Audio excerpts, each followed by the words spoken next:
नमस्कार, आदाब। अमीर खुसरो टाइम्स द्वारा प्रसारित अयाज के साथ एकेटी न्यूज में स्वागत है आप सभी का। आइए नजर डालते हैं क्या है खबरों में आज। 27 सितंबर को संयुक्त राष्ट्र महासभा के 74वें सम्मेलन में प्रधानमंत्री मोदी ने 130 करोड़ भारतीयों की तरफ से संबोधित करने को लेकर भारत के पीएम पद पर रहते हुए गौरव की बात कही। सभा को संबोधित करते हुए प्रधानमंत्री मोदी ने कहा कि भारत दुनिया का सबसे बड़ा लोकतांत्रिक देश है। 130 करोड़ भारतीयों ने हमारी सरकार को चुना है।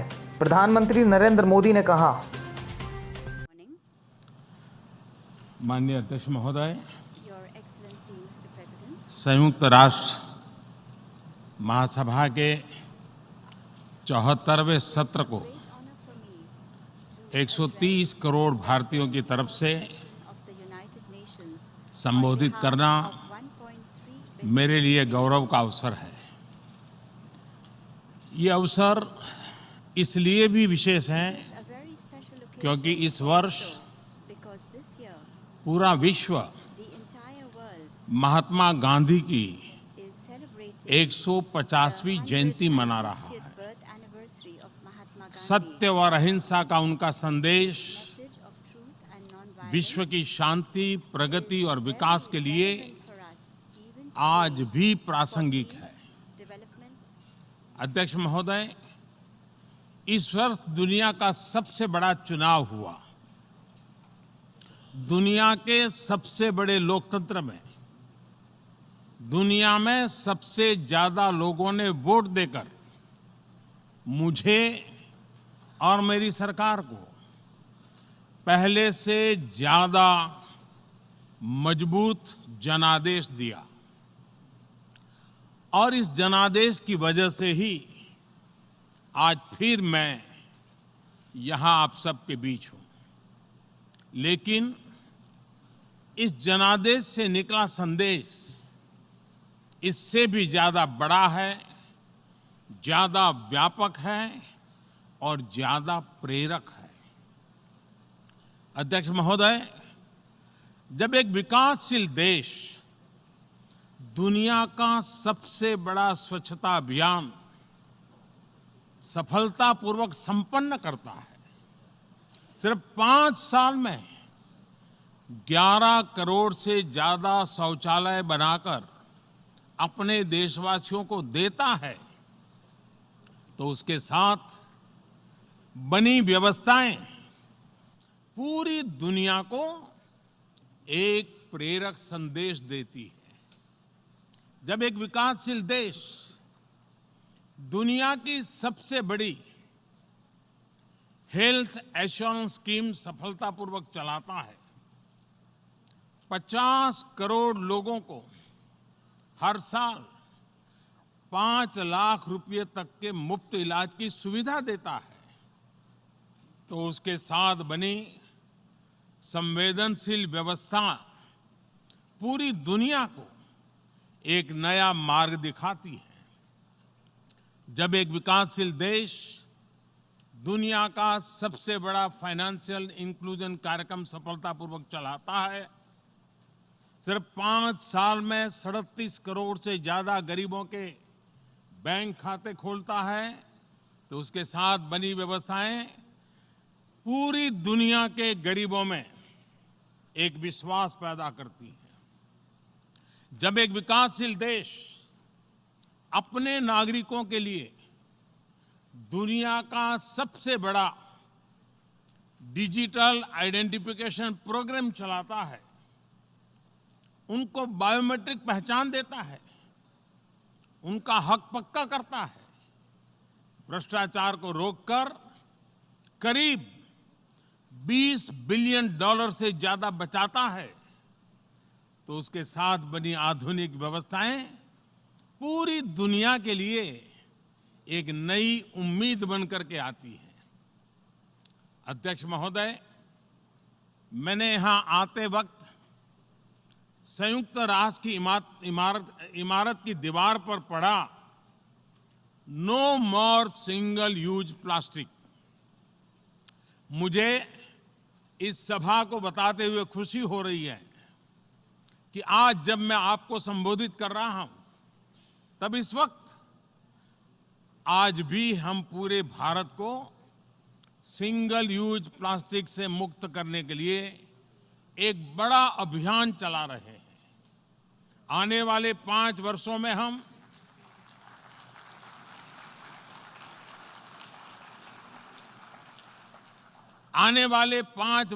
हम जल संरक्षण को बढ़ावा देने के साथ ही 15 करोड़ घरों को पानी की सप्लाई से जोड़ने वाले हैं। आने वाले 5 वर्षों में हम अपने दूर दराज के गांवों में 1.25 लाख किलोमीटर से ज्यादा नई सड़कें बनाने जा रहे हैं। वर्ष 2022 जब भारत अपनी स्वतंत्रता के 75 वर्ष का पर्व मनाएगा, तब तक हम गरीबों के लिए 2 करोड़ और घरों का निर्माण करने वाले हैं। विश्व ने भले ही टीबी से मुक्ति के लिए वर्ष 2030 तक का समय रखा हो, लेकिन हम 2025 तक भारत को टीबी मुक्त करने के लिए काम कर रहे हैं।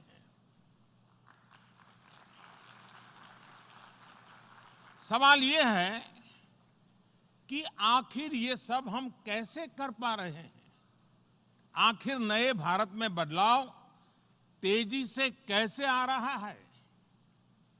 अध्यक्ष महोदय, भारत हजारों वर्ष पुरानी एक महान संस्कृति है, जिसकी अपनी जीवंत परंपराएं हैं, जो वैश्विक सपनों को अपने में समेटे हुए हैं। हमारे संस्कार, हमारी संस्कृति जीव में शिव देखती है।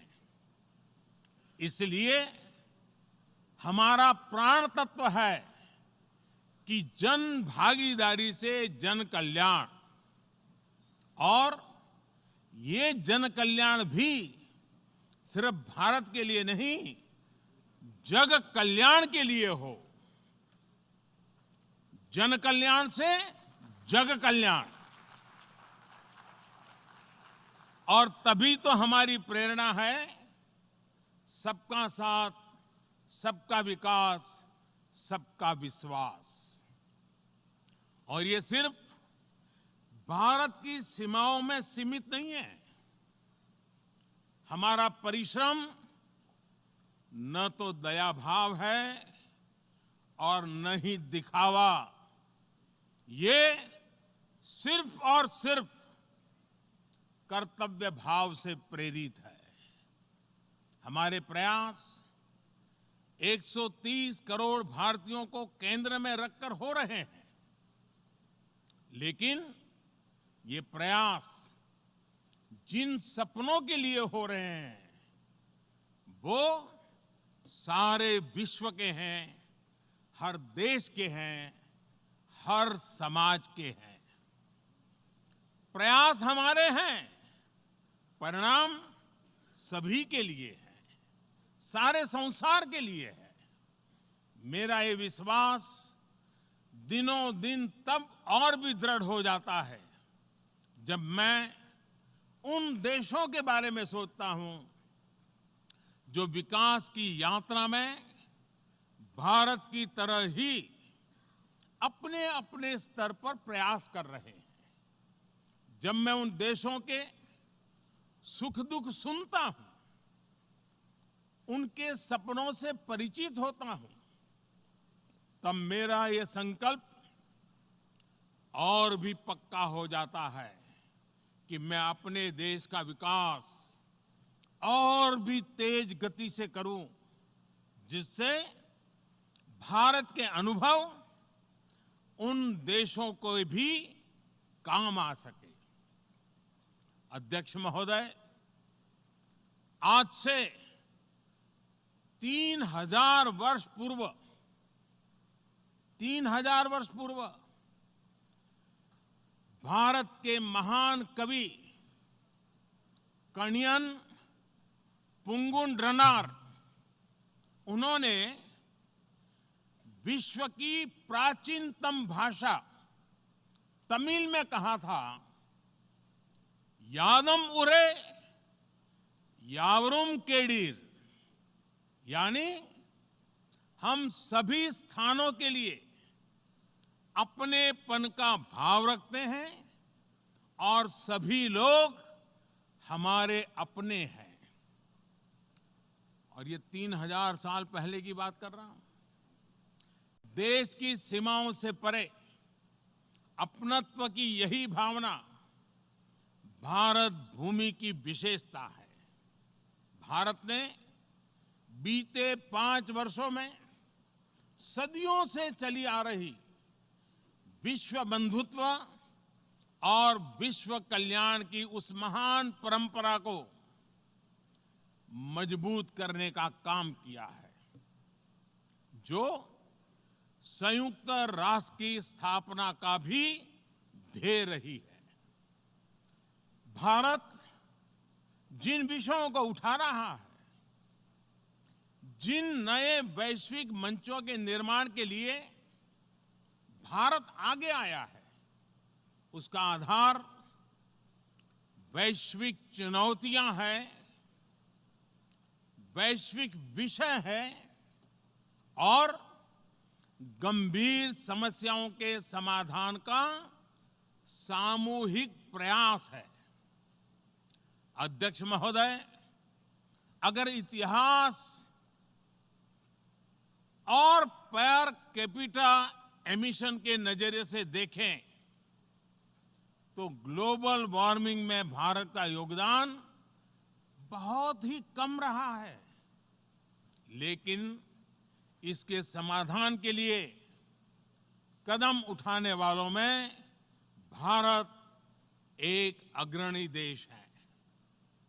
एक और तो हम भारत में 450 गीगावाट रिन्यूएबल एनर्जी के लक्ष्य पर काम कर रहे हैं, वहीं दूसरी ओर हमने इंटरनेशनल सोलर अलायंस स्थापित करने की पहल भी की है।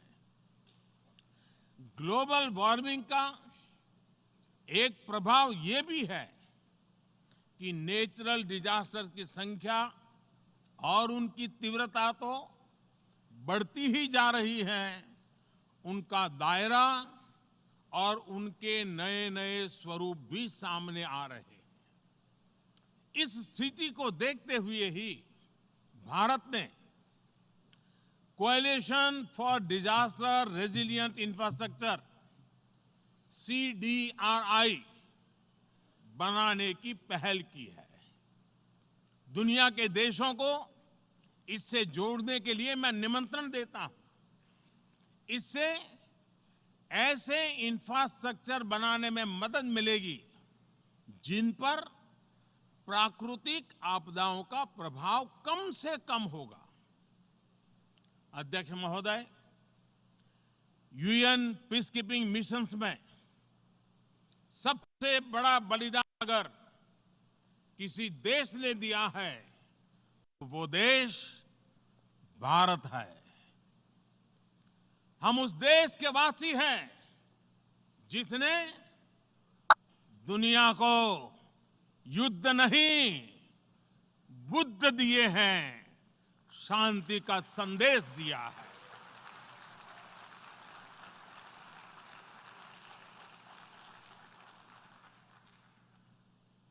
और इसलिए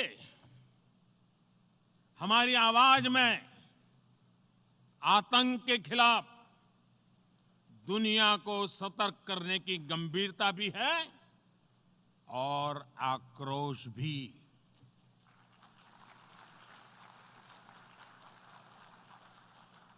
हम मानते हैं कि ये किसी एक देश की नहीं बल्कि पूरी दुनिया की और मानवता की सबसे बड़ी चुनौतियों में से एक है। आतंक के नाम पर बटी हुई दुनिया उन सिद्धांतों को ठेस पहुंचाती है जिनके आधार पर यूएन का जन्म हुआ है। और इसलिए मानवता की खातिर आतंक के खिलाफ पूरे विश्व का एकमत होना, एकजुट होना मैं अनिवार्य समझता हूं। अध्यक्ष महोदय, आज विश्व का स्वरूप बदल रहा है। 21वीं सदी की आधुनिक टेक्नोलॉजी समाज जीवन, निजी जीवन, अर्थव्यवस्था, सुरक्षा, कनेक्टिविटी और अंतर्राष्ट्रीय संबंधों में सामूहिक परिवर्तन ला रही है। इन परिस्थितियों में एक बिखरी हुई दुनिया किसी के हित में नहीं है। ना ही हम सभी के पास अपनी अपनी सीमाओं के भीतर सिमट जाने का विकल्प है। इस नए दौर में हमें मल्टीलेटरलिज्म और संयुक्त राष्ट्र को नई शक्ति, नई दिशा देनी ही होगी। अध्यक्ष महोदय, 125 साल पहले भारत के महान आध्यात्मिक गुरु स्वामी विवेकानंद जी ने अमेरिका में, शिकागो में वर्ल्ड पार्लियामेंट ऑफ रिलीजन के दौरान विश्व को एक संदेश दिया था। ये संदेश था harmony and peace and not dissension. विश्व के सबसे बड़े लोकतंत्र का आज भी अंतर्राष्ट्रीय समुदाय के लिए यही संदेश है, हार्मनी एंड पीस।